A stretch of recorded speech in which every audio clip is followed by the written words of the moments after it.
Assalamualaikum dan salam sejahtera. Kita teruskan dengan aplikasi kaedah nilai masa wang yang kelima, iaitu pelunasan pinjaman. Apakah maksud pelunasan pinjaman? Kita juga boleh menggunakan konsep nilai masa wang bagi mengira berapakah amount yang kita perlu bayar kepada pihak bank pada setiap bulan atau setiap tahun sekiranya kita membuat pinjaman daripada pihak bank ataupun institusi. Okey. Apakah langkah-langkah untuk kita menyediakan jadual pelunasan pinjaman? Ada 3 langkah yang terlibat. Yang pertama sekali, kita perlu mengira berapakah bayaran ansuran ataupun PMT yang kita perlu bayar pada setiap bulan ataupun setiap tahun. Yang kedua, kita perlu mengira faedah ataupun amount faedah yang kita perlu bayar pada setiap tempoh. Langkah yang ketiga ialah kita perlu mengira berapakah bayaran prinsipal ataupun pokok yang kita akan bayar pada setiap tempoh ataupun setiap tahun. Kita tengok langkah yang pertama, mengira PMT. Kita tengok satu contoh soalan. Rosli membeli sebuah kereta yang berharga RM25,000 dan membayar secara tunai sebanyak RM15,000. Selebihnya akan dibayar secara ansuran tahunan selama 3 tahun.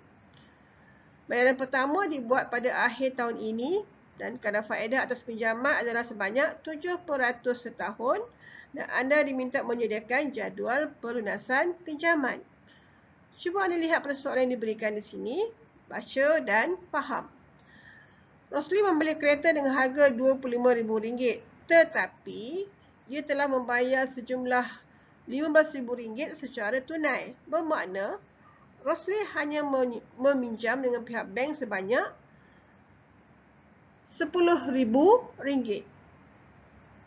Okey, dan dia meminjam selama 5 tahun pada kadar faedah 7% setahun. Langkah pertama, kita akan mengira bayaran ansuran.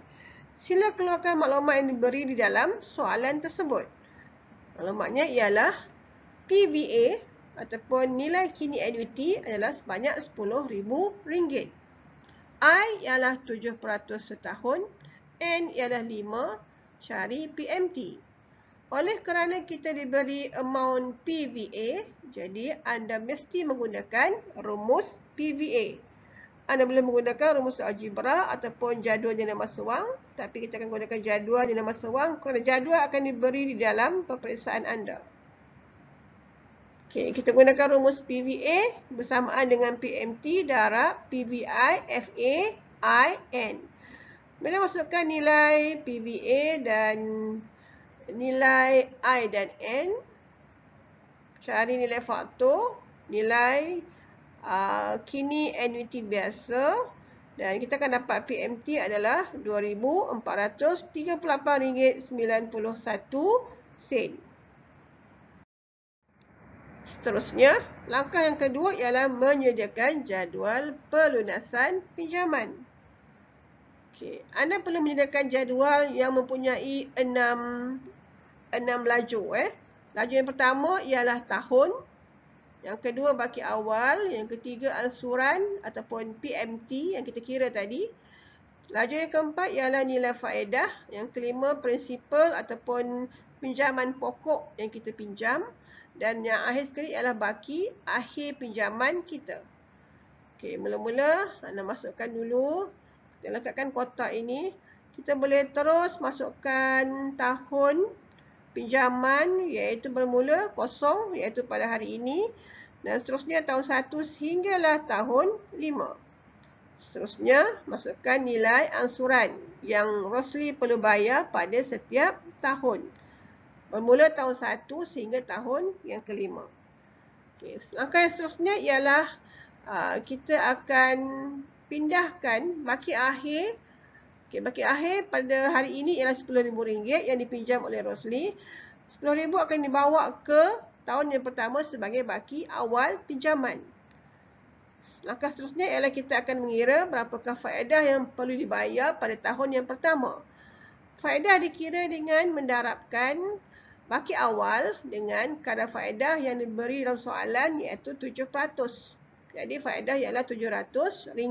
7% darab RM10,000. Seterusnya, kita akan kira jumlah prinsipal. Anda perlu ingat bahawa di dalam ansuran ataupun PMT yang kita bayar tadi, ada dua benda yang kita bayar. Yang pertama, kita membayar nilai faedah tahun tersebut. Yang kedua, anda juga membayar bayaran pokok atau prinsipal atas pinjaman anda. Jadi, untuk mengira prinsipal, anda cuma perlu menolak PMT. PMT ditolak dengan nilai faedah. Dan kita akan dapat baki akhir kita ialah sebanyak RM8,261.09. Dan jumlah ini dibawa ke tahun yang kedua sebagai baki awal. Dan kita akan ulang proses yang sama di mana baki awal akan didarab dengan 7% untuk mendapatkan nilai faedah. Dan seterusnya prinsipal kita dapat dengan menolak PMT tolak faedah. Dan akhir sekali kita akan dapat baki akhir dengan mengira baki awal ditolak dengan prinsipal. Anda perlu ingat, baki akhir merupakan baki sebenar pinjaman kita dengan pihak bank. Okey, dan kita akan ulangi proses yang sama. Baki akhir dibawa ke tahun yang ketiga sebagai baki awal. Kemudian kita kira faedah 7% daripada baki awal. Dan kita akan dapati prinsipal setelah kita tolak PMT ditolak dengan nilai faedah. Dan ini ialah baki akhir pada tahun yang ketiga. Dibawa ke tahun yang keempat. Kemudian kita akan kira faedah. Kita akan kira prinsipal yang kita telah bayar sehingga tahun yang keempat. Dan akhir sekali, baki akhir tahun yang keempat ialah sebanyak 2279.34 setelah kita menolak baki awal ditolak dengan bayaran prinsipal tahun yang keempat. Seterusnya, baki tersebut dibawa ke tahun yang kelima sebagai baki awal. Kita akan kira faedah untuk tahun yang kelima dan juga prinsipal yang dibayar pada tahun yang kelima. Kita dapati di sini kita ada baki awal pada tahun yang kelima sebanyak 2279.34, tetapi kita telah membayar prinsipal sebanyak 2279.36. Bermakna kita telah terlebih bayar sebanyak 2 sen untuk tahun yang terakhir. Walau bagaimanapun, anda dikira telah selesai membayar semua hutang dan kebiasaannya kita akan meletakkan nilai kosong pada baki akhir, bermakna Rosli telah berjaya membayar ke semua hutang sebanyak RM10,000 dalam tempoh 5 tahun tersebut. Dan jika anda mendapat nilai prinsipal dan baki awal yang sama ataupun hampir-hampir sama dengan perbezaan dalam bentuk beberapa sen sahaja, maka anda telah dikira mendapat jawapan yang betul bagi soalan tersebut. Cuba lihat jadual di atas. Apakah perbezaan antara corak bayaran faedah dan prinsipal yang anda dapat lihat? Apakah kesimpulan yang kita boleh buat? Kita dapati prinsipal kita, bayaran prinsipal semakin lama semakin bertambah, manakala kita membayar faedah yang besar di peringkat awal tahun, tapi bayaran faedah semakin lama semakin berkurangan.